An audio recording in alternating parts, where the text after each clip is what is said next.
நான் கொஞ்சம் எங்களை உட்காந்துக்கிறேன். எந்த தலை எல்லாரையும் பார்க்க ஒரு ரவா ரொம்ப அந்த ரொம்ப நாங்கள் இவ்வளோ தூரம் வந்தோம். கொஞ்சம் பாதி இருந்தாலும் பரவாயில்ல. தஞ்சமலையும் தாண்டி போயிடாங்க. எங்கள் வாழ்வும் எங்கள் வளமும் மங்காத தமிழ் என்று சங்கே முழங்கு. எங்கள் தமிழர் ஒன்றாதல் கண்டே, எங்கள் தமிழர் ஒன்றாதல் கண்டே எங்கோ பறைந்தர் எங்கள் பகைவர். திங்களோடும் செடும்பருதி தன்னோடும் விண்ணோடும் உடுக்களோடும் மங்குகள் இவற்றோடும் பிறந்த தமிழோடு பிறந்தோம் நாங்கள் ஆண்மை சிங்கத்தின் கூட்டம் என்று சிறியோர்க்கு ஞாபகம் செய் முழங்கு சங்கே முழங்கு. வெண்கொடுமை சாக்காட்டில் விளையாடும் தோள்கள் எங்கள் வெற்றி தோள்கள். கங்கையை போல் காவிரி போல் கருத்துக்கள் ஊறும் உள்ளம் எங்கள் உள்ளம். வெண்குருதி தனிலமர்ந்து தீரம் செய்கின்ற தமிழங்கள் மூச்சா முழங்கு சங்கே முழங்கு. உண்மையை பேசு, அதை உறக்க பேசு, உறுதியாக பேசு, இறுதி வரை பேசு, நீயே உண்மையான வீரன் என்ற தெய்வ திருமகனார் முத்துராமலிங்க தேவரின் வார்த்தைக்கு இணங்க உண்மையை பேசுகிற எங்களை மலேசியாவுக்கு அழைத்திருக்கிற ஈப்போ முக்குளத்தோர் சங்கத்தினுடைய நிர்வாகிகளுக்கும் இந்த மண்ணில் மானத்தோடும் அறிவோடும் வீரத்தோடும் வாழ்ந்து வருகிற எம் தமிழ்ச்சாலையின் சொந்தங்களுக்கும் என்னுடைய அன்பு வணக்கம். மலேசியா என்றாலே ஞாபகத்துக்கு வருவது ஒழுக்கம் நிறைந்த நாடு. வெள்ளைய ஏகாதிபத்தியத்தில் எத்தனையோ நாடுகள் அடிமைப்பட்டது. அப்படி இந்தியா அடிமைப்பட்டதை போல மலேசியாவும் அடிமைப்பட்டது. ஆனால் மலேசியா இன்றைக்கு வளர்ந்துகிற இந்த உயரத்துக்கு மிகப்பெரிய காரணம் மலேசியாவில் இருந்த மக்களுடைய உழைப்பு, அவருடைய ஒழுக்கம், அவருடைய உண்மை. அந்த ஒழுக்கமும் உண்மையும் தான் இந்த அளவுக்கு மலேசிய தேசத்தை வளர்த்திருக்கிறது. ஒரு நாடு தன்னுடைய மக்களுக்கு ஒழுக்கத்தை கற்றுக் கொடுத்திருக்கு. கடந்த ஆண்டு மலேசியாவுக்கு தற்செயலா வந்திருந்தோம். அப்ப என்னோட வாகனத்துல வந்து என்னோட நண்பர் வந்து வாகனத்தினுடைய அந்த கண்ணாடி இறக்கி ஒரு டிஷ்யூ பேப்பரை தொடச்சி இப்படி போட போனார். டக்குன்னு கையை பிடிச்சாரு ஓட்டுறது. கையை பிடிச்சிட்டு கொஞ்சம் தூரம் போய் அங்க ஒரு குப்பை தொட்டி இருந்துச்சு. அந்த குப்பை தொட்டில போடுங்க அப்படின்னு ஒரு மலைய மொழியில சொன்னார். நாங்க புரிஞ்சுட்டு போட்டோம். நாங்கள் தங்கியிருந்த அந்த கோலாலம்பூருடைய பக்கத்துல ஒரு கறி கடை, ஒரு உணவகம், நம்ம தமிழர் நடத்தக்கூடிய கடை. சரி அங்க போலாம் அப்படின்னு வாகனங்கள் போயிட்டு இருக்கு. நம்ம ஊரே இப்போ வண்டி இந்த பக்கம் வரத பார்த்துட்டு அப்படியே கலந்து போவோம் இல்லையா, அது மாதிரி போலான்னு நின்றுகிட்டு இருக்கேன். நான் நின்றுகிட்டு இருக்கேன். நான் போலான்னு நிக்கிறேன். அங்க ஒரு கும்பலா ஒருத்தர் நின்றுட்டே இருக்காங்க. வண்டி போயிட்டு இருக்கேன். வண்டி ஒரு 1-2 வண்டி தான் போகுது. ஆனா நின்றுட்டே இருக்காங்க. என்னடா இது, வண்டி ஒரு வண்டி தான் வருது, நம்ம கடந்து போனா கடந்து போகலாம். ஆனா ஏன் நிக்கிறாங்கன்னு பார்த்தா சிக்னல் போடல. அந்த சிக்னல் வந்து நான் கடப்பதற்கான சிக்னல் வந்தாதான் நான் கடப்பேன் என்று வாகனமே இல்லை என்றாலும் நான் சாலையை கடக்கமானுங்கிற ஒழுக்கத்தை தன் நாட்டு மக்களுக்கு மலேசியா கத்துக் கொடுத்தனால்தான் மலேசியாங்கிற நாடு இன்றைக்கு வளர்ந்திருக்கிறது. அதற்கு மலேசியாவினுடைய அரசிற்கும் அந்த ஒழுக்கத்தை கடைபிடிக்கிற மலேசியாவில் வாழ்கிற ஒவ்வொரு இனக்குழுவுக்கும், இங்க தமிழர்கள் மட்டும் இல்ல, சீனர்கள் வாழ்றாங்க, மலைய மக்கள் வாழ்றாங்க, ஜப்பானிய மக்கள் வாழ்றாங்க, இந்தியாவுடைய பிற மாநிலத்தை சேர்ந்த மலையாளிகள், தெலுங்கர்கள், குஜராத்திகள், நம்முடைய இன்னொரு தேசியமாக இருக்கக்கூடிய பஞ்சாபிகள் எல்லோரும் வாழ்றாங்க. எல்லோரும் சேர்ந்து ஒரு நாட்டை கட்டமைச்சிருக்காங்க.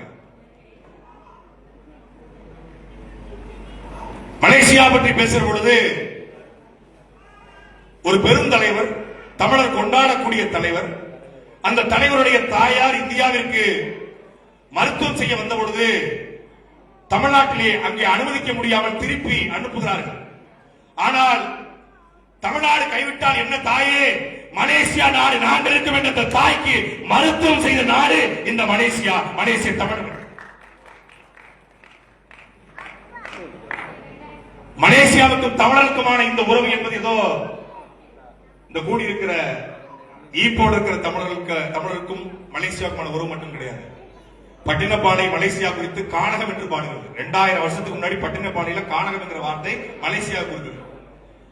1000 ஆண்டுகளுக்கு முன்பு கடாரம் என்கிற வார்த்தையை நாம் கேள்விப்படுகிறோம். நம்முடைய பாட்டன் எல்லாரும் கடல்ல போய் மீன் பிடித்த பொழுது, கடல்ல உல்லாசம் போன பொழுது உலகத்தினுடைய முதல் கப்பல் படையை கட்டி அந்த கப்பல் படையில் யானைகளை ஏற்றி கொண்டு வந்து அவன் நேர வந்து வென்ற நாடு இந்த மலேசியா. வென்ற மன்னன் நம்முடைய பாட்டன் ராஜேந்திர சோழன். அவன் வென்ற நாடு கடாரம் என்கிற இந்த மலேசியா. அதற்கு பிறகாக 1800 காலகட்டத்தில் இன்னைக்கு நாம் உழைப்பதற்காக வரோம், பொருள் தேட வரோம், தொழில் செய்ய வரோம், வியாபாரம் செய்ய வரோம், வணிகம் செய்ய வரோம், இல்ல சுற்றுலாவுக்கு வரோம், எப்படியோ வரோம். ஆனா ராஜேந்திர சோழனுடைய காலத்துக்கு பிறகு மரியாதைக்குரிய மருத்துவர் ஜெயவான் அவர்கள் பதிவு செஞ்சாங்க, மலேசியாவிற்கு 1801 பிப்ரவரி மாதம் 10ஆம் தேதி சுதந்திர அடைவதற்கு முன்பாக இந்திய நிலத்துல கடைசியாக நாடு கடத்தப்பட்ட ஒரு மன்னன். நம்முடைய வரலாறு எவ்வளவு தெரிஞ்சு வச்சிருக்கோம்னு தெரியல. நம்முடைய வரலாறு திட்டமிட்டு மறைக்கப்பட்டிருக்கிறது, இல்ல மறுக்கப்பட்டிருக்கிறது. வெள்ளைக்காரன் நம்முடைய பாட்டன் மருதுபாண்டியர்களை கைது செஞ்சிடறான், சிறைப்படுத்திடுறான், தூக்குல போட்டுறான். ஒட்டுமொத்தமாக சிவகங்கை சீமை சிதைந்திருக்கிறது. கடைசியாக கைது செய்யப்படுகிறார் ஒரு மன்னன். கைது செய்யப்பட்டு அவன் கொண்டு வந்த இடம் பினாங்கு தீவு. எல்லோரும் மருதுபாண்டியுடைய மகன் துரைசாமியை பற்றி ஐயா கூட பேசினாங்க. ஆனால் அவன் இளவரசன் தான், முடிசூடப்படல. ஆனா முடிசூட்டப்பட்ட ஒரு மன்னன்.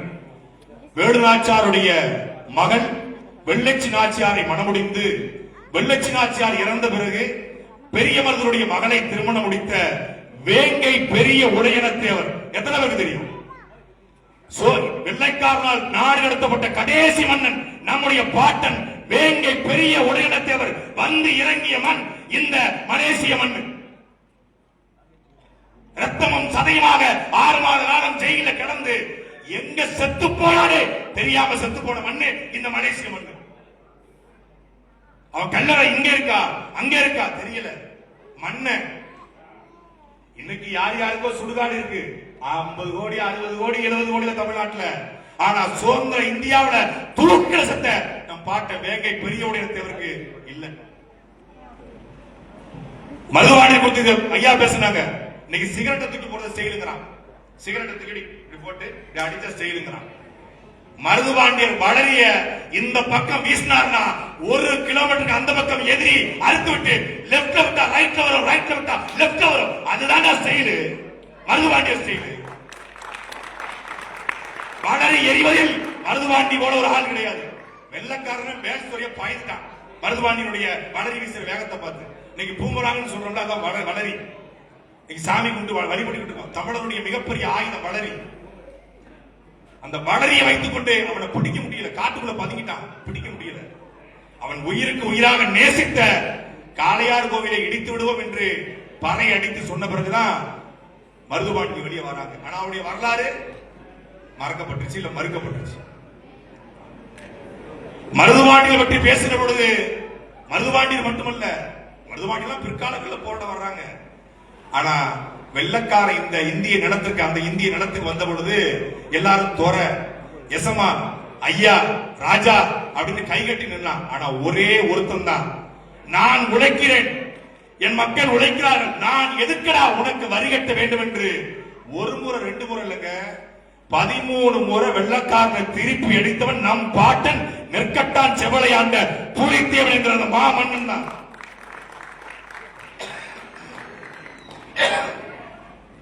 புலித்தேவனை படிச்சிருக்கோம், மருதுபாண்டியை படிச்சிருக்கிறோம், வேலுநாச்சியாரை படிச்சிருக்கிறோம். புலித்தேவன் முதல்ல களத்துல எதிர்த்து நின்னா. ஆனா களத்துல முதல்ல பலியானது யாரு தெரியுமா? புலித்தேவன் சண்டை போட்டுட்டு இருக்காரு.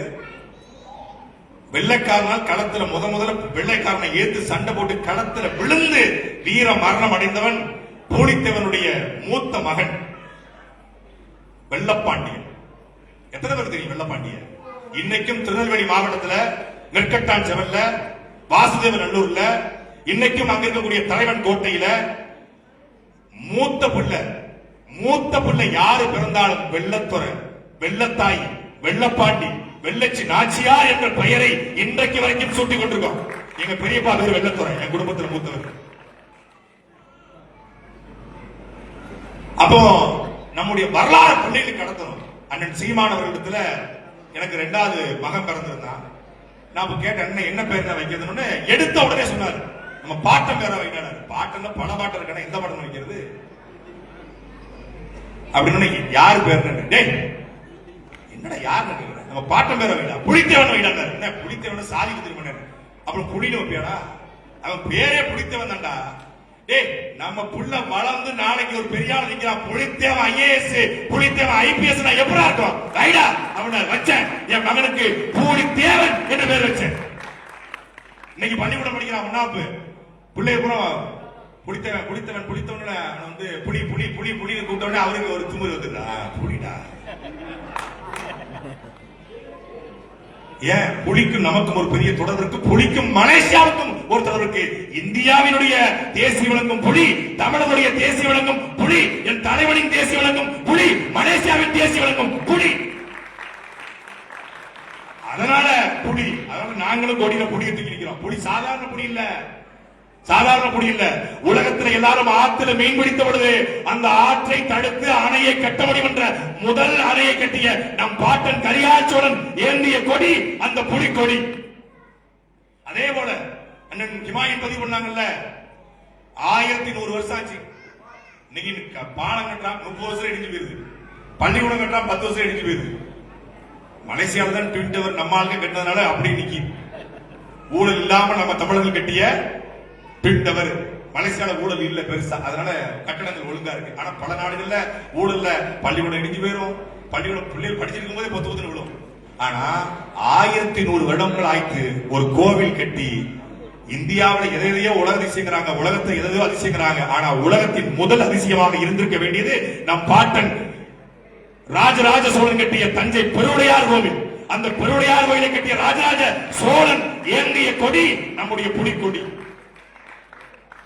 அதே போல அவருடைய மகன் அரசேந்திர சோழன் ராஜராஜ சோழன் கப்பற்படையை கட்டிய ராஜராஜ சோழன் ஏந்திய கொடி புலிக்கொடி. இதயத்திலும் இமயத்திலும் ஈழத்திலும் பறந்த கொடி புலிக்கொடி. அதெல்லாம் புலிக்கு நமக்குமான ஒரு உறவு. அதனால அண்ணன் ஹிமாயின் புலி குறித்து பெருமையோடு பேசினாங்க. புலி ஒரு மான விலங்கு. அப்படிப்பட்ட பெருமைக்கு சொந்தக்காரங்க நாம, சாதாரண ஆட்கள் கிடையாது. ஆனால் இன்றைக்கு நாம் எப்படி இருக்கிறோம்? வரலாறு நமக்கு மறைக்கப்பட்டுச்சு. தமிழ்நாட்டில் நம்மவர்கள் போராடினால் சாதி தலைவர்கள், முத்துராமலிங்க தேவரா சாதி தலைவர், வேலுநாச்சியாரா சாதி தலைவர், மருதுபாண்டியரா அகமுடையார் சங்கத்துக்கு தலைவர். ஆனால் தமிழர் அல்லாத அத்தனை பேரும் தமிழ் இனத்துக்கு தலைவர், தமிழ் அத்தனை பேரும் சாதிக்கு தலைவர்.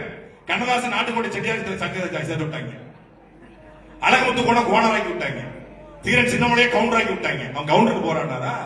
புலித்தேவன் மரவருக்கு போராடினாரா? வேலுநாச்சியார் மரவருக்கு போராடினாங்களா? அழக நம்முடைய பாட்டன் மருதுபாண்டியர் அகமுடையாருக்கு போராடினாங்க? இல்லை. புலித்தேவன் படையிலே தேவரும் தேவேந்திரும் நாடாரும் கோடாரும் செட்டியும் முதலையும் பிள்ளைமாரும் எல்லோரும் சேர்ந்து களத்தில் நம் பாட்டன் முதல்ல நின்னா. வேலுநாச்சியார் தனிச்சு போராடினாங்களா? வேலுநாச்சியார் படைக்கு போறாங்க, முத்துவடநாதர் இறந்து போறாரு, கணவனை பார்க்க போயிடுறாங்க, மாறு வேஷத்துல வெள்ளக்காரன் துரத்துறான். துரத்து கொண்டு போகும் பொழுது காட்டுக்குள்ள பதுங்கி போயிடுறாங்க, காட்டு வழியா போயிடுறாங்க. அங்க ஆடு மேய்ச்சிட்டு ஒரு பெண் இருக்கிறா. வெள்ளக்காரன் ஓடி வந்து இந்த வழியாக வேலுநாச்சியார் போனாங்க, நீ பாத்தியான்னு கேட்கிறான். ஆடு மேய்த்துக் கொண்டிருந்த அந்த பெண் சொல்லுகிற, ஆமா பார்த்தேன். எங்க போனாங்கன்னு சொல்ல மாட்டேன், என் உயிரே போனாலும் என் ஆட்டால நான் காட்டி கொடுக்க மாட்டேன்னு சொன்னா. யாரு? உடனே என்ன பண்ண வெள்ளக்காரன் வாளை எடுத்து 2 போட்டான். 2 துண்டா விழுந்தா. 2 துண்டாக போனாலும் நான் துரோகம் செய்ய மாட்டேன் என்றால் இன்னைக்கு 2 துண்டாக விழுந்ததால் வெட்டுடை காளி அம்மனாக இன்னைக்கு இளையான்குடியில வழிபடக்கூடிய அந்த தெய்வம் தான் நம்முடைய அப்பத்தா உடையாள். யார்? ஒரு கோணார் சமூகத்தை சார்ந்தவர் உடையாள்.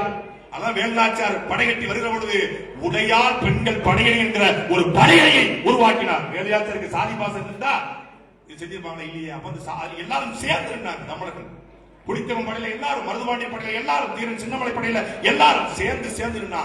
தமிழர்கள் ஒன்னா நின்னா வாழ்வு பொன்னாகும், இல்லையே மண்ணாகும். நாம் இங்க ஒரு சமூகமாக கூடியிருக்கிறோம். ஆனால் நம் பிள்ளைகளுக்கு எந்த அளவுக்கு நம்ம வரலாறை கடத்துகிறோம்? அருமையாக ஒரு பையன் முருகன் வேஷம் போட்டு வந்து நின்னாரு. முருகனை நேரில் பார்ப்பது போலவே இருந்தது. ஆனால் பையனுடைய பெயர் தீக்ஷன்.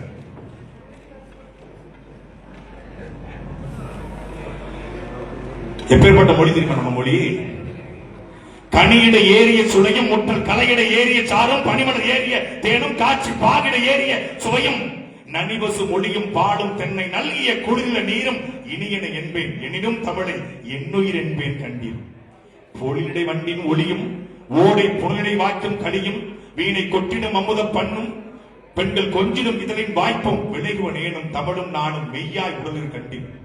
பயனொரு மன்னன் தம்பி அக்கம் பக்கத்துறையின் முறையால் தயமிகு உடையால் அன்னை என்னை சந்த மறவாத தந்தை குயில்வோர் பேசிடும் அணையால் அன்பை கொட்டி வளர்த்திடும் பிள்ளை அந்நியராகும் மன்னம் தமிழன் அறிவினில் உரைதல் கண்டீர். நீலச் சுடர்மணி வானம் ஆங்கே நித்தம் குளிவன் நிலமா காலை பருதியின் உதயம் அங்கே கடல் மேல் எல்லாம் ஒளியாம் மாலை சுடலில் மூழ்கும் நல்ல மலைகளின் இன்ப காட்சி மேலென எழுதும் கவிஞர் தமிழின் விந்தையை எழுத தகுமோ? பசுனை தேக்கிய கரியின் வகையும் தண்ணீர் தானிய முதிரை கட்டி தயிரோடு மிளகின் சாரும் நன்மதுரன்சை கிழங்கு காணில் நாவில் நிறுத்திடும் அப்பம் உன்னை வளர்ப்பன தமிழா உயிரை உணர்வை வளர்ப்பது தமிழே என்று நம் பாட்டன் பாரதிதாசன் பாடினானே அந்த தமிழ் நம் செந்தமிழ் பைந்தமிழ். எல்லோரும் அவனவன் தாய்மொழியில பேசுறான், ஆனா உலகத்தின் தாய்மொழியில நாம் பேசிக் கொண்டிருக்கிறோம். என் அன்பிற்குரிய மக்களை சும்மா அம்மானு பேர் வைக்கல. இன்னைக்கு பிள்ளைகளை வந்து மம்மின்னு சொல்லு மம்மின்னு சொல்லு மம்மின்னு சொல்லு. மம்மி என்ன அர்த்தம்? பிணம்னு அர்த்தம். மம்மி ரிட்டர்ன் சொல்ல படம் வந்துச்சுல, பிணம் திரும்பி வருது. நீ ஒவ்வொரு முறையும் மம்மி ரசம் ஊத்துனா பிணமே ரசம் ஊத்து, மம்மி ஸ்கூல் போயிட்டு விட்டுனா பிணமே போயிட்டு வரட்டுமா, மம்மி சோறு போடனா பிணமே சோறு போடு, மம்மி டாட்டா பிணமே டாட்டா அப்படின்னு அர்த்தம். ஆனா தமிழை எப்படி அழைச்சான்? அம்மா என்று அழைத்தான். ஏன் அம்மா? அம்மா என்பதில் ஆ என்பது உயிரெழுத்து, எம் என்பது மெய்யெழுத்து, மா என்பது உயிர்மை எழுத்து. நமக்கு உடல் கொடுத்து உயிர் கொடுத்து உடல் மையாக உருவாக்குவது என்பதால் உயிர் எழுத்தையும் மெய்யெழுத்தையும் உயிர்மையாக கொடுத்தான் தமிழன். அம்மா என்று அழைத்தான். உலகத்துல எங்க உள்ளது? நீங்க பாருங்க, அமெரிக்கால ஒரு மாடு இருக்கு, மம்மி அப்படின்னு கத்துமா. பிரான்ஸ்ல ஒரு ஆடு இருக்கு, அப்படி கத்துமா. உலகத்துல ஆடு மாடு கூட அம்மான்னு தான் கத்தும். மாமா இவன் தான் மம்மி, அது மா டாட் கொண்டுட்டான். அன்னையை தமிழ் வாயால் மம்மி என்று அழைத்தாய், அழகு குழந்தையை டாடி என்று அழைத்தாய், அழகு குழந்தையை பேபி என்று அழைத்தாய். என்னடா தந்தையை டாடி என்று அழைத்தாய்? இன்னுயிர் தமிழை கொண்டு நீ புதைத்தாய். உறவை லவ்வென்றாய் உதவாதன் சேர்க்கை, ஒய்ஃபென்றாய் மனைவியை பாருந்தன் போக்கை, இரவை நைட் என்றாய் விடியாத வாழ்க்கை, இனிப்பை ஸ்வீட் என்றாய் அறுத்தை உன் நாக்கை. கொண்ட நண்பனை ஃப்ரெண்டு என்பதா, கோட தமிழ் மொழியை ஆங்கிலம் தின்பதா, கண்டவனை எல்லாம் சார் சார் என்பதா, கண்முள் தாய்மொழி சாவது நல்லதா. வண்டிக்காரன் கேட்டான் லெப்டா ரைட்டா, வழக்கறிஞன் கேட்டான் என்ன தம்பி ஃபைட்டா, துண்டுக்காரன் கேட்டான் கூட்டம் என்ன லேட்டா, தொலையாதா செந்தவள் இப்படி கேட்டா. பாட்டன் கையில் என்ன வாக்கிங் சிக்கா, பாட்டன் கையில் என்ன வாக்கிங் சிக்கா, பாட்டியின் உதட்டில லிப்ஸ்டிக்கா, வீட்டில் பெண்ணின் தலையில் ரிப்பனா, வெள்ளக்காரன் தான் உனக்கு அப்பனா, வெள்ளக்காரன் தான் உனக்கு அப்பனா. நான் உங்களுக்கு கேட்கல, பொதுவாக கேட்கிறேன். மலாய் இன மக்கள்கிட்ட பேசும்போது மலாயில பேசுங்க, சீனாக்காரர் பேசும்போது சீனால பேசுங்க, ரஷ்யனை பார்க்கும்போது ரஷ்ய மொழியில பேசுங்க, ஆங்கிலேய பேசும்போது ஆங்கிலம் பேசுங்க, நம் சொந்தக்காரர் பேசும்போது தமிழ்ல பேசுங்க. நன்றிக்குரிய மக்களை தமிழே பேசுங்க. நாம் எல்லா மொழியிலும் கற்றுக்கொள்வோம். யாமறிந்த மொழிகளிலே தமிழ் மொழி போல் இனிதாவது எங்கும் காணும் என்று நம் பாட்டன் பாரதி பாடினான். பாரதி பாட்டன் ஏன் பாட்டன்? அவன் தமிழ் பாட்டன். கண்ணதாசனம் பாட்டன் ஏன் பாட்டன்? நம் தமிழ் பாட்டன். தமிழை பாடியதால் நம் பாட்டன் கண்ணதாசன், நம் பாட்டன் பாரதி, எல்லோரும் பாட்டன்கள், நம் முன்னோர்கள், தமிழுக்காக உழைத்தவர்கள். அப்போ நம்ம சித்தப்பா, நம்ம பெரியப்பா, நம்ம அண்ணன், நம்ம தம்பி, நம்மளுடைய மனைவி, மனைவிகள் மனைவி, தமிழ்நாடு தலைவர் ஆயிராதீங்க, தலைவர்கள் மாதிரி. அப்போ நம்முடைய நண்பன், நம்ம பிள்ளை தமிழில் பேசணும், அழகு தமிழ்ல பேசணும். நம்ம பிள்ளைகளுக்கு தமிழில் பேர் சூட்டணும். நல்ல பேரை தம் பிள்ளைகளுக்கு சுட்டுங்கள், நாம் தமிழர் என்று உலகுக்கு காட்டுங்கள் என்பதை நாம் நிரூபிக்கணும். நம் பேர் அடையாளப்படுத்தணும். நம் பேர் தான் நம்முடைய அடையாளம். எங்க நீங்க பொருள் தேடி மலேசியா போலாம், சிங்கப்பூர் போலாம், உலகத்தில் எங்கேயும் வாழலாம். எப்படி நீங்க இன்னைக்கு நம்முடைய பண்பாட்டை மறக்காம நம்முடைய பெண்கள் சேலை கட்டி இருக்காங்களோ, சேலை எப்படி ஒரு பண்பாட்டின் அடையாளமோ அப்படித்தான் எங்க போனாலும் சரி, எவ்வளவு பெரிய கோடீஸ்வரர் சரி, நம் தாய்மொழியை மறந்துடக்கூடாது. உங்களுக்கும் எனக்குமான உறவு என்ன? ஹிமாயனுக்கும் அண்ணன் தேவாவுக்கும் ஜெயபாலன் ஐயாவுக்கும் தம்பி அண்ணன் தவசிக்கும் தம்பி நம்மளோட எழில் ராவணனுக்கும் என்ன உறவு? நீங்கள் பேசுவதும் உங்கள் வாய்மொழியாக இருக்கிற தாய்மொழியும் என் வாய்மொழியாக ஒரு தாய்மொழியும் ஒரே மொழி, நம் தமிழ் மொழி. அதுதான் உறவு, அதுதான் இனம். நமக்கு இனம்னா தப்பா புரிஞ்சு வச்சுக்கிறோம். இந்து இனம், இஸ்லாமிய இனம், கிறிஸ்தவ இனம், அது இனம் இல்ல, மதம் மாறிக்கொள்ளக்கூடியது. இன்னைக்கு மதம் மாறலாம். இளையராஜா மகன் யுவன் சங்கர் ராஜா இஸ்லாத்தை தழுவிட்டாரு, மாறிட்டாரு. டி ராஜேந்திர மகன் குரலரசன் இஸ்லாத்தை தழுவிட்டாரு, மாறிட்டாரு. இஸ்லாத்தை தழுவிட்டாருக்காக அவர் இனத்தை மாறிட்டாரா? இல்லை. இஸ்லாத்தில் மாறினாலும் இனத்தால், மொழியால், பண்பாட்டால், கலாச்சாரத்தால் அவர் தமிழர். அதான் அடையாளம், இனம். ஒரு மொழி பேசக்கூடிய கூட்டம் ஒரு நிலப்பரப்பில் தொடர்ச்சியாக வாழ்கிற பொழுது, அவர்களுக்கு என்று கலாச்சாரம், பண்பாடு எல்லாம் வழங்க பொழுது அது இனம் என்று அழைக்கப்படுகிறது. நாம் தமிழ் பேசக்கூடிய மக்கள் அங்கே ஒரு தாய் நிலம், இங்கே நம்மளுக்கு வந்த நிலம். எந்த நிலம் போனாலும் நாம் ஒரு நிலத்திலே வாழ்வதால், ஒரு மொழியை பேசுவதால் அந்த மொழிதான் இனம். சீன மொழியை பேசக்கூடியவர்கள் சீனர்கள், மலாய் மொழியை பேசக்கூடியவர்கள் மலாய்க்காரர்கள், மலையாள மொழியை பேசக்கூடியவர்கள் மலையாளிகள், தெலுங்கு மொழியை பேசக்கூடியவர்கள் தெலுங்கர்கள், கன்னட மொழியை பேசக்கூடியவர்கள் கன்னடர்கள், குஜராத் மொழியை பேசக்கூடியவர்கள் குஜராத்திகள், ஒரிய மொழியை பேசக்கூடியவர்கள் ஒரியாக்காரர்கள். ஆனா தமிழ் மொழியை பேசக்கூடியவர்கள் திராவிடம். திராவிடம் இல்லை. தமிழ் மொழியை பேசக்கூடிய நாம் தமிழர்கள். அதுவும் யாரு? கல் தோன்றி மண் தோன்றா காலத்தை முன்தோன்றிய, அதுவும் வாடோடும் வேடோடும் முன்தோன்றிய மூத்த குடி தமிழ் குடியில பிறந்தவர்கள்.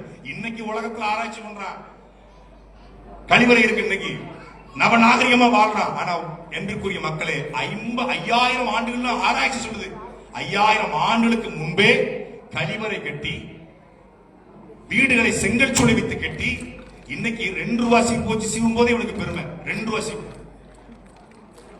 10 ரிங்கெட்ல சீப்பு வாங்கி சீவும் போது இவனுக்கு பெருமை வந்தது.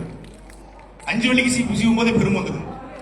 ஆனா தங்கத்துல, யானை தங்கத்துல சீப்பு செய்து உலகத்திலே சீவிய ஒரே ஒரு இனம் அது நம் தமிழ் இனம். கீழடி ஆராய்ச்சி மூலமாக இன்றைக்கு வெளிவந்திருக்கிறது. மதுரையில கீழடி ஆராய்ச்சி மூலமாக யானை தங்கத்துல சீப்பு, தங்கத்தை உருக்கி, தங்கத்துல குண்டுமணி, தங்கத்துல தோடு ஈடு எல்லாம் 5000 வருஷத்துக்கு முன்னாடியே ஒரு இனம் செய்து வாழ்ந்திருக்கிறது. அது எந்த இனம்? நாம் பிறந்த தமிழ் இனம். ஹரப்பா மொஹஞ்சதாரோ நாகரிகம், சிந்து சமவெளி நாகரிகம், எதை சொல்றாங்க? எகிப்து பிரமிடு குறித்து பிரமிப்பா பேசுறோம். ஆனா அதையெல்லாம் விட ஆகச்சிறந்த நாகரிகம் நம்முடைய வைகைக்கரை நாகரிகம், தமிழர் நாகரிகம், கீழடி நாகரிகம் நம்முடைய நாகரிகம். இரும்பு காலம்னு சொல்றாங்க. இரும்பு காலம், உலோக காலம், ஒரு வெள்ளி காலம், காலங்கள் பிரிக்கப்பட்டிருக்கு. கற்காலம் தொடங்கி பிரிக்கப்பட்டிருக்கு இல்லையா? இவன் எதை இரும்பு காலம்னு சொல்றானோ அதுக்கு சரியா 3000 வருஷத்துக்கு முன்னாடி ஒருத்தன் இரும்பு உருக்குற தொழிற்சாலை வச்சிருந்தாங்க. அதுதாங்க நம்முடைய தமிழ, நம் பாட்டு முப்பாட்டு. இவன் இரும்பு காலம் சொல்றதுக்கு 3000 வருஷத்துக்கு முன்னாடியே கீழடியில இரும்பு உருக்கிருக்கான், பயன்படுத்திருக்கான், செங்கல் சூளை வச்சிருக்கான். அப்படின்னா எவ்வளவு அட்வான்ஸ் நம்ம இருந்திருக்கோம். இன்னைக்கு இந்த நாடு உழைப்பால் முன்னேறி இருக்கிறது, ஒற்றுமையால் முன்னேறி இருக்கிறது, ஒழுக்கத்தால் முன்னேறினா எந்த அளவுக்கு இந்த மண்ணினுடைய பூர்வகுடி மக்கள் மலாய்கள் காரணமோ அதுக்கு சற்றும் குறைவில்லாது மலேசியாவில் கூடிய உங்களை போன்ற மாகாண தமிழர்களும் ஒரு காரணம். உழைப்பு உழைப்பு உழைப்பு. மலேசிய தமிழர்களுடைய உழைப்பில் ஒரு நாடு கட்டமைக்கப்பட்டுச்சு. மலேசியாவிலிருந்து பர்மாவுக்கு செல்கிற ரயில்வே பாதையை போடுவதற்கு ஜப்பானிகள் 1.5 லட்சம் தமிழர்களை பயன்படுத்தியதாக வரலாறு பதிவு செய்கிறது. அதில் 50,000 பேர் தேல் கடித்து, பாம்பு கடித்து, கொடூர விலங்குகள் கடித்து இறந்து போயிருக்கிறார். இன்னைக்கு சாலை இருக்கிறது, அந்த சாலையிலே நம்முடைய பாட்டன் முப்பாட்டனுடைய ரத்தமும் சகதியும் வரலாறாக கிடக்கிறது. அன்புக்குரிய மக்களே, அப்படித்தான் இந்த மலேசியாவுடைய சாலைகள், மலேசியாவுடைய பாலங்கள், மலேசியாவுடைய இரும்பு ரயில்வே பாதைகள் எல்லாவற்றிலும் நம் முன்னோர்களுடைய மூச்சு காட்டும் ரத்தமும் வேர்வையும் பதிந்திருக்கிறது. அவருடைய உழைப்பு பதிந்திருக்கிறது. உழையுங்கள், உழைப்பை கொட்டி உழையுங்கள். அந்த உழைப்பை நம்முடைய சமூகத்திற்கும், நம்முடைய இனத்திற்கும், நம்முடைய மொழிக்கும், நம் பண்பாட்டிற்கும், இந்த நாட்டினுடைய சட்டத்திட்டம் அத்தனைக்கும் உட்பட்டு வருகிற பொழுது மரியாதைக்குரிய நெறியாளர்கள் ஆரம்பித்து வைத்தார்கள். இந்த நாட்டினுடைய தேசிய இனத்தை ஆரம்பித்து, அதற்கு பிறகு இறைப்பன் தொடங்கி அதற்கு பிறகு முக்குளத்தூருக்கான பாட்டை போட்டோம். முதலில் நாம் மதிப்பது மலேசியா நாட்டினுடைய தேசிய கீதத்தை. இதுதான் இந்த நாட்டினுடைய சட்டத்திட்டத்துக்கு உட்பட்டு தமிழர்கள் எங்கு சென்றாலும் அந்த நாட்டையும் அந்த மொழியையும் அந்த மக்களையும் அந்த கலாச்சாரத்தையும் மதிப்பார் என்பதற்கான சிறந்த எடுத்துக்காட்டு இந்த முக்குளத்தூர் சங்கம் நடத்திய இந்த தமிழும் தமிழன் நிகழ்ச்சி. நாம் கரைந்து போவோம் அந்த அரசாங்கத்தோடு, அந்த சட்டத்திட்டத்தோடு. அவர் என்ன சொன்னாலும் கேட்போம். அதனால தான் மலேசியா நிர்வாகமும் நம்மளை தமிழர்களை தூக்கி பிடித்திருக்கிறது. தமிழர்களும் மலேசியாவும் கலந்து போயிருக்கிறாங்க. நமக்கு மகிழ்ச்சி இருக்கு. சரி, நம்ம ஊர்ல தான் இல்ல, இங்க வரும்போதாவது வருக வருகன்னு ஒரு போர்டு இருக்கு ஏர்போர்ட்ல, வானூர்தி நிலையத்துல வருகைன்னு போட்டிருக்கு. பார்க்கும்போது ஒரு மகிழ்ச்சி, தமிழ் இருக்குடா. தமிழ்நாட்டிலே தமிழ் அழிந்தாலும் மலேசிய தமிழர்கள் உயிரோடு இருக்கிற வரை தமிழ் அழியாது என்கிற அந்த பெருமை இருக்கிறது. நினைத்திருந்தால் இங்கே வேற ஏதாவது ஒரு தலைப்பு வச்சிருக்கலாம். ஆனால் நாங்கள் எந்த சூழ்நிலையில் எங்கிருந்தாலும் எப்படி இருந்தாலும் எங்கள் தாய்மொழி தமிழை மறக்க மாட்டோம் என்பதற்கு எடுத்துக்காட்டு தான் இந்த முக்குளத்தூர் அமைப்பு நடத்துகிற தமிழும் தமிழரும் நிகழ்ச்சி. எல்லாரும் அண்ணன் ஹிமாயின் சொன்ன மாதிரி எல்லாரும் கேட்டாங்க, என்ன முக்குளத்தூர் சங்கமா, காது ஆடுதுப்பா நாங்க, மூக்கு சிவக்குது நாங்க. இது சாதிய கூட்டமா இருந்தால் மரியாதைக்குரிய பேராசிரியர் முனைவர் பெருமதிப்பிற்குரிய பெருந்தமிழர் ஐயா ஜெயவாணன் வந்திருப்பாரா? அவர் வந்ததுதான் எடுத்துக்காட்டு. இது சாதி கூட்டம் அல்ல, இது சாதிக்கிற கூட்டம், இது சாதனையாளர்களை போற்றுகிற கூட்டம். நாம் சாதிக்க பிறந்தவர்கள் அல்ல, சாதிக்க பிறந்தவர்கள், சாதிக்க பிறந்தவர்களுக்கு பிறந்தவர்கள் என்பதற்கான கூட்டம். ஒரு சாதியினுடைய தலைவராக நம்முடைய தலைவர்கள் மாற்றி அமைக்கப்பட்டாங்க. நீங்க உங்களுக்கு தெரியுமா? என் பெயரை சொல்லி ஒடுக்கப்பட்ட மக்களை அடிப்பது என்பது என் இதயத்தை பிழிந்து ரத்தம் குடிப்பதற்கு சமம் என்று சொன்னவன் நம் தாத்தா தெய்வ திருமகனார் முத்துராமலிங்க தேவர் அவர்கள். கும்புடர் கையிலே ஒரு கை உயர்ந்தது ஒரு கை தாழ்ந்தது என்று நாம் பார்க்க முடியாது. இறைவனை கூட நாம் இரு கைகளையும் அணைத்துதான் கும்பிடுகிறோம் என்று சமத்துவம் பேசியவர், பொதுவுடைமை பேசியவர். சொல்ல போனா அவர் ஒரு கம்யூனிஸ்ட். முத்துராமலிங்க தேவர் ஒரு கம்யூனிஸ்ட், ஒரு பொதுவுடைமைவாதி. எல்லாரும் அவருக்கு ஜெயிலுக்கு போனாரு. எதுக்கு ஜெயிலுக்கு போனாரு? யாரையா வெட்டிட்டு போனாரா? யாரையா குத்திட்டு போனாரா? ஏய் நான் யாரும் தெரியுமில்ல அப்படின்னு மீசையை முறிட்டு போனாரா? மீசையே வைக்கல. இங்க வந்து பல பேர் மீசை வச்சாதான் வீரங்கிறான். மீசை இல்ல வீரம், மயிர்ல இல்ல வீரம், உயிர்ல இருக்கிற வீரம் என்று நிரூபித்தவன் நம் பாட்ட நம் தாத்தா முத்துராமலிங்க தேவர். மீசை வைக்கல. ஏன் வைக்கல தெரியுமில்ல? உங்களுக்கு தெரிஞ்சிருக்கும். கேரளாவுக்கு போறாரு. அங்க ஒரு பெண் வந்து அவரை பாக்குறாங்க. ஒரு அழகான பெண்ணு. ஐயா நம்ம ஐயா அழகா 6 அடியில இருப்பாரு, சிவப்பா இருப்பாரு, என்ன விட சிவப்பா இருப்பாரு, செஞ்சூரியனா இருப்பாரு. அப்ப மீசா கருகருன்னு வச்சிருக்காரு, நல்லா ஃபங்க் வச்சிருக்காரு, இவ்வளவு பெருசு வச்சிருக்காரு. அது வச்ச உடனே அவர் வந்து பார்த்த உடனே அந்த பெண் வந்து காதல் வயப்பட்டார்.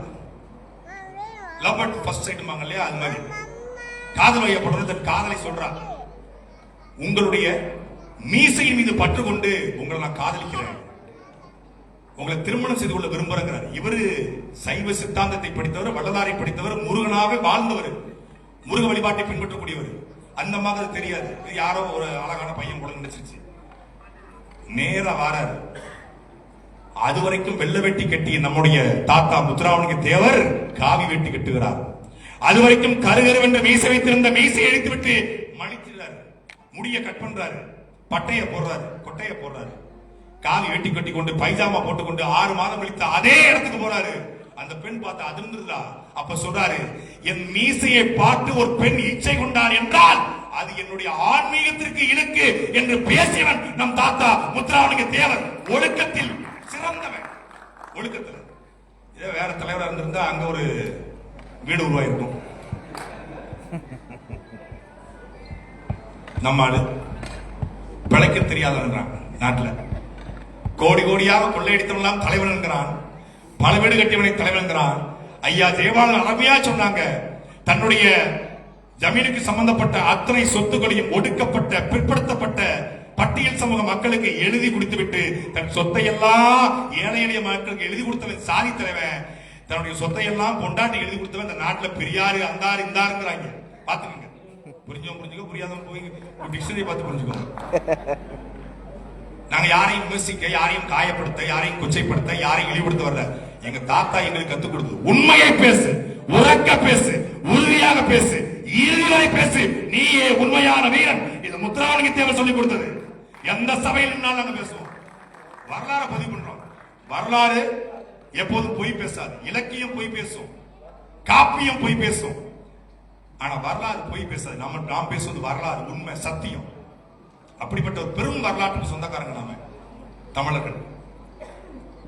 நம்முடைய வரலாற்றை நாம் தேடி தேடி படிக்கணும். வேங்கை பெரிய உடையினைத்தேவர் குறித்து படிக்க தயவு செய்து கூகுள்ல போய் சர்ச் பண்ணி பாருங்க, ChatGPT போய் போட்டு பாருங்க.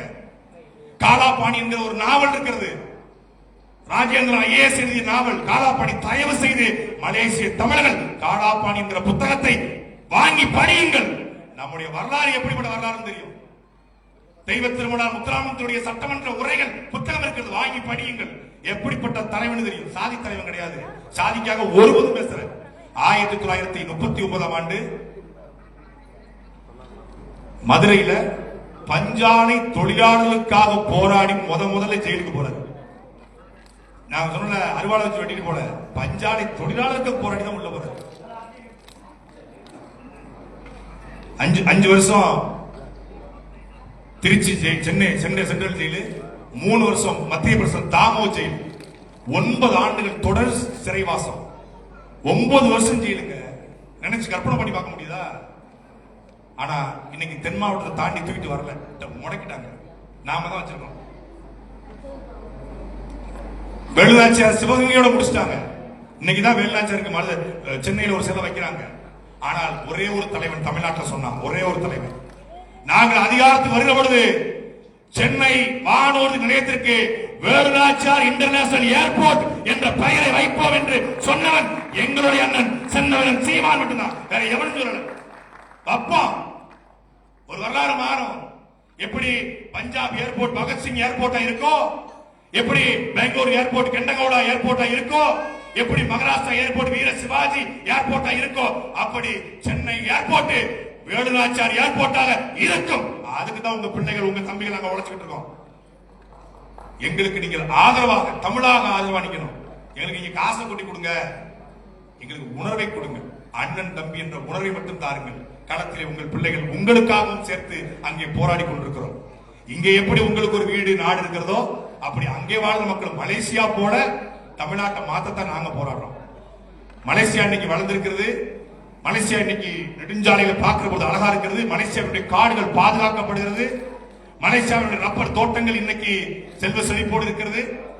அப்படி அதே போல தற்சார்பு பொருளாதார கொள்கையில ஒரு நாட்டை உருவாக்க முடியும் என்று நம்பி உங்கள் பிள்ளைகள் களத்திலே எதையும் முதலீடு பண்ணல. எங்களுடைய நேர்மையையும் உண்மையையும் எங்களுடைய பேச்சையும் மட்டும் விதைத்து களத்திலே நின்றோம்.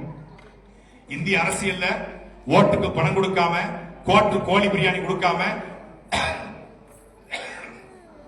ஓட்டுக்கு பணம் கொடுக்காம, கோழி பிரியாணி கொடுக்காம 36 லட்சம் வாக்குகளை வாங்கிய ஒரே கட்சி அது நாங்கள் இருக்கிற நாம் தமிழர் கட்சி மட்டும்தான். நேர்மையான அரசியல் நாங்கள் விதைக்கிறோம். அதனால தான் என் தம்பி அம்பலூர் எழில் ராவணனும் எங்களுடைய தவசீலனும் எங்களை அழைத்த காரணம் நேர்மையா நிக்கிறாங்க. நாங்க பணத்துக்காக வரல. இந்த கூட்டம் பேசி முடிஞ்ச கூட்டத்துக்கு எவ்வளவு காசு தருவீங்க? பணம் கொடுத்தா கூட வாங்க மாட்டோம். நாங்கள் பணத்துக்காக வரல, தமிழ் இனத்துக்காக வந்திருக்கிறோம். இதான் சத்தியம், இதான் உண்மை. பெரிய வேலைப்படுதான், தொடர்ச்சியான கூட்டங்கள் தான்.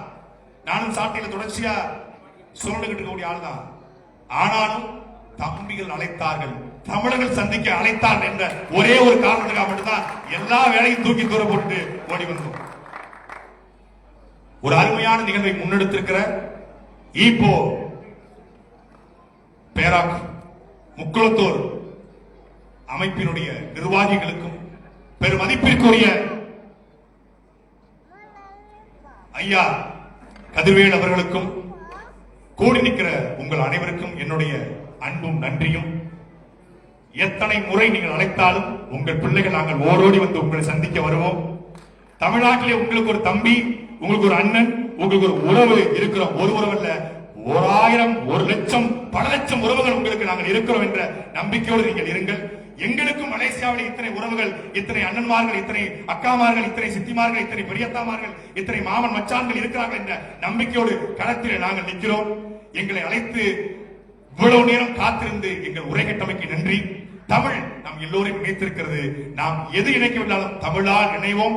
தமிழும் நம் பாட்டன் முருகனும் நம்மளை இணைத்து வைத்திருக்கார்கள். அந்த பாட்டன் மலேசிய 10 மணி முருகனுடைய ஆசீர்வாதத்தோடு உங்கள் குடும்பம் நீரோடி வாழட்டும், உங்களுடைய குலம் பெருகி வாழட்டும், தமிழ் உங்களை காக்கட்டும். நன்றி, வணக்கம். நாம் தமிழர்.